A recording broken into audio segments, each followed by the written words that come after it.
The galaxy's screens flickered alive with a cruel brilliance, a broadcast mandated by the Empire's iron grip. On every civilized world, from the crowded marketplaces of Orion Prime to the silent monasteries orbiting gas giants, the same images unfolded. Rows upon rows of caged humans, faces hollow yet unbroken, awaiting their final hour. 70,000 prisoners, paraded like livestock, illuminated under sterile white lights. The transmission did not merely announce their fate, it celebrated it, turning death into spectacle. The voice of the announcer was smooth, trained for propaganda. Behold, citizens of the Empire, witness the end of defiance. The human race, stubborn in its arrogance, now pays the price for its insolence. Learn from their failure. Resist us, and you too will be nothing more than ash drifting in the void. Among the prisoners, silence reigned. Their voices had been stripped from them long before this day, their bodies battered by months of captivity. Yet silence did not mean surrender. A child clutched at her mother's hand, their eyes locked in a desperate exchange of comfort. An old engineer, his beard ragged, whispered the words of a hymn under his breath, a melody only he could hear. And among them all stood remnants of soldiers, their postures weakened by hunger, yet carrying a defiant spark. Their captors thought they were broken. In truth, they were witnesses waiting for history to remember. On Earth, the broadcast spread like wildfire. Homes, offices, classrooms, all were frozen in horrified stillness. For the first time, humanity saw its children humiliated before billions of alien spectators. Leaders convened in underground chambers, screens reflecting grim, faces lit by sterile lamps. No one spoke at first. Words seemed inadequate against the tidal wave of grief that pressed against the walls. The Secretary General broke the silence. They have murdered our dignity in front of the galaxy. A general from the American delegation leaned forward, voice gravel-thick. Dignity's the least of it. 70,000 souls. Families. Soldiers. Scientists. They want us cowed. They want us afraid. His jaw tightened as he exhaled. But I say we remind them what fear is. The others hesitated. Earth was not ready for open war. Its fleets were small, its colonies fragile, its technology decades behind the Empire's military juggernaut. Retaliation would invite annihilation. And yet doing nothing meant surrendering to despair, admitting humanity was no more than fodder for spectacle. A diplomat from Europe spoke with careful restraint. If we act rashly, we invite extermination. If we act not at all, we invite enslavement. What middle path remains? The general's gaze was sharp, almost dangerous. There's a path, one that doesn't require fleets, one that doesn't require us to win battles the way they expect. The room shifted. Eyes turned toward him with unease. Old rumors stirred, rumors buried under layers of secrecy. The Secretary General's voice was heavy. You're speaking of him. The general nodded. The project was mothballed decades ago, classified beyond reason. But he's still there, sleeping, waiting, and if ever there was a time, his fists clenched. This is it. Not everyone in the chamber understood, but those who did felt the weight of history pressing against their spines. The name was never spoken aloud, as if saying it might awaken the ghost prematurely. In the silence, the air itself seemed to hold its breath. Far away, the broadcast continued, now focusing on the Empire's dignitaries. Clad in gilded armor and flowing silks, they stood above the execution floor, sneering with satisfaction. One lord, his skin gleaming with iridescent scales, addressed the crowd of alien citizens gathered in stadium tiers. This is what becomes of the human race. Their cries are nothing before the grandeur of our dominion. Their lives, a currency we spend as we please. The audience roared approval, a storm of cheers echoing through the chamber. For them, the humans were curiosities, pests that had dared to bite at a predator too vast to comprehend. That these creatures thought themselves free was laughable. That they had resisted was an insult that demanded spectacle. Back in the cages, a soldier met the gaze of the cameras. His face was gaunt, but his eyes burned with defiance. He did not shout, did not curse. He merely held that gaze, unflinching, and lifted his chin. Across the galaxy, billions of viewers saw it, a moment of silent rebellion, a refusal to kneel even at the precipice of annihilation. On Earth, that image struck harder than any word. The general, watching from the secure chamber, muttered under his breath, "You fools! You've just lit the fire." For the Empire, the execution was a performance, a declaration of invulnerability. For humanity, it was something else entirely, a wound so deep it demanded vengeance no matter the cost. Mothers would remember. Fathers would remember. Children who watched that broadcast would carry its scar into adulthood. And the leaders in that dim chamber, bound by grief and fury, knew they could not allow the story to end here. The Secretary General's voice wavered with both resolve and dread. If we awaken him, there is no turning back. He was designed for war without conscience, a relic of a darker time. Are we prepared for what that means? The American general leaned forward, his voice like stone grinding against stone. We don't need conscience right now. We need something they fear, something they can't predict. The galaxy thinks we're weak. Let's prove them wrong. Silence held the chamber again, each delegate caught between terror of the Empire and terror of the weapon humanity had locked away. Yet the image of the soldier's unbroken stare lingered, demanding an answer, and slowly, inevitability settled upon them. A quiet vote was taken. The decision was final. On the Empire's broadcast, the prisoners were marched forward in groups, led to the execution platforms. The crowd roared as energy beams lit the air, vaporizing flesh and bone into nothingness. 70,000 souls erased for spectacle. 70,000 reminders that humanity was meant to kneel.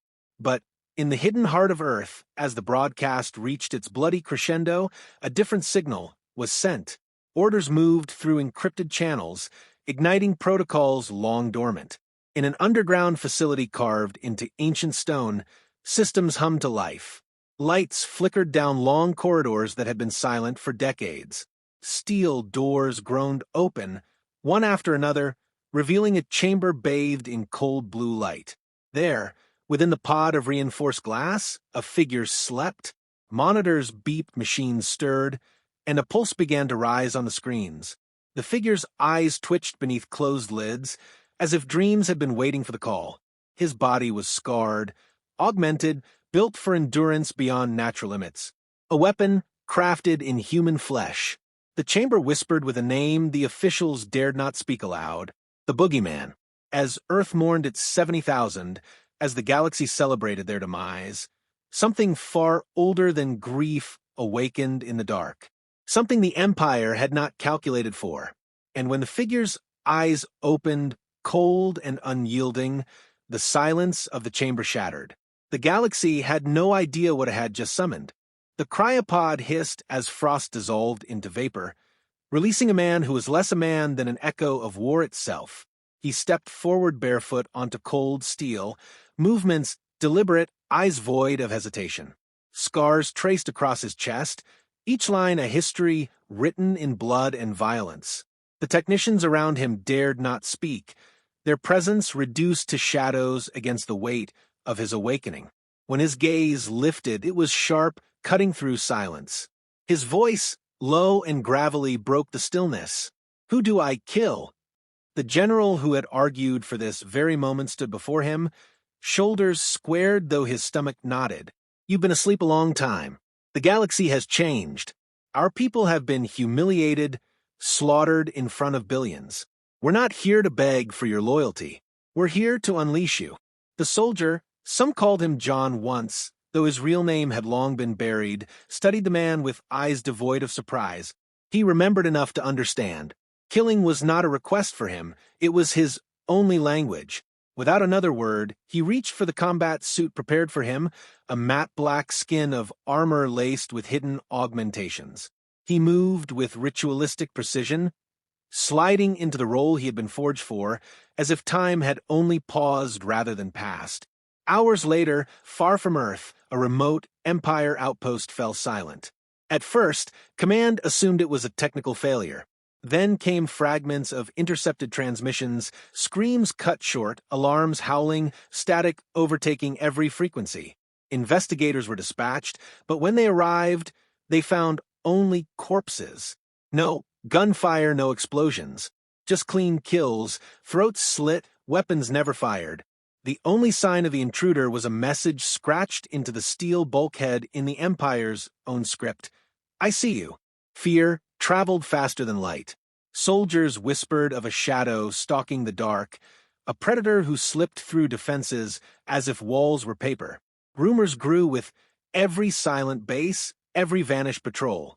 Some claimed he moved without sound, others swore he could smell fear. Official reports denied his existence, but denials only made the myth grow teeth. Empire commanders convened in their citadels, furious and confused. The humans have no fleets capable of this. One barked, slamming his clawed hand on the table. Their weapons are primitive. This is impossible. Not impossible, another countered, voice low with unease. Deliberate. This is no army. This is something else. Something trained to hunt. The dignitaries who had once sneered at humanity's weakness now found themselves restless, shadows in the corners of their chambers provoking suspicion. They had mocked humans as emotional, fragile creatures. But fragility did not explain the mutilated bodies of elite soldiers. Fragility did not carve warnings into steel with surgical cruelty. The laughter they once enjoyed soured into silence. On Earth, leaders monitored the aftermath, every destroyed outpost a grim vindication. The general received reports with cold satisfaction, though even he felt the weight of what they had unleashed. The Boogeyman was not loyal in the traditional sense. He was loyal only to the mission assigned, to vengeance given form. That loyalty was as much a danger to humanity as it was to their enemies, yet desperation had forced their hand. 70,000 dead demanded a currency of fear in return. John, though he no longer carried that name in his heart, moved from system to system like a phantom. He never attacked civilians, never targeted innocents. His war was with soldiers, officers, executioners, the architects of the broadcast. Each kill was surgical, each strike a reminder that humanity was not prey to be displayed. He hijacked transmissions, brief flashes of his shadowed figure crossing alien screens, accompanied by a single phrase. 70,000, nothing more. No speeches, no grand declarations. Just a reminder, relentless and simple. The psychological toll on the Empire was devastating. Soldiers refused to patrol alone. Elite hunters sent after him vanished without a trace. Ships fired into empty space at imagined movements. Commanders grew paranoid, suspecting betrayal among their own ranks. Even civilians began to whisper, questioning whether their rulers had provoked something they could not contain. A single man was unraveling the illusion of invulnerability the Empire had built over centuries. At the heart of the Empire, the scaled lord who had presided over the executions grew enraged. His pride, once inflated by spectacle, now bent under the weight of terror. Find him, he roared at his subordinates. I don't care what it takes. Bring me his head, or I will take yours. But every expedition ended in silence. Every strike team became another whisper in the growing legend. The Boogeyman did not fight battles, he waged fear. In the black corridors of ships, in the echoing silence of stations, in the shadows where lights flickered, he waited. His presence was enough to erode morale, to break armies without ever facing them head-on. And yet, behind the horror, there was method. He was not mindless. He chose targets carefully, dismantling the infrastructure that had enabled the broadcasted massacre. He wanted them to know this was not chaos. It was justice sharpened into a blade. Eventually, the Empire's propaganda machine faltered. The same networks that had once displayed executions now found themselves hijacked. Billions of viewers expecting news instead saw a figure cloaked in black, face hidden, standing over the bodies of fallen Empire officers. The transmission lasted less than a minute. His voice, distorted yet unmistakably human, echoed across the galaxy. 70,000. This is the price. Then the screen cut to black. Panic rippled outward. For the first time, the Empire could not control the story. What was meant to be human humiliation had become human legend. Other enslaved species, long cowed into silence, took notice. They whispered of Earth's vengeance, of a shadow that struck against impossible odds. Rebellions did not ignite overnight, but sparks had been lit. Hope, fragile and dangerous, returned to corners of the galaxy thought long extinguished. On Earth, the leaders gathered once more. Some were exhilarated by the effect, others deeply uneasy. "He's not just avenging the dead," one diplomat said, voice tight. "He's reshaping our place in the galaxy. But what happens when he's finished? Will he stop? Will he even know how?" The general's expression was unreadable. "He doesn't need to stop. The galaxy needs to remember. If they fear him, they'll fear us. That's survival." But survival at such a cost weighed heavy. None could deny the results. The Empire trembled. Humanity had shown teeth, not with fleets or firepower, but with a single soldier whose legend now eclipsed the very rulers who had mocked them. Somewhere in the darkness between stars, John prepared for his next strike. His movements were ritual, his breath steady, his purpose unbroken. He did not seek glory, nor did he crave recognition. For him, there was only the mission. The faces of the 70,000 were etched into his mind, their silence fueling his every step. He would not stop until the scales balanced, until the Empire understood the language of fear they had tried to write into human flesh.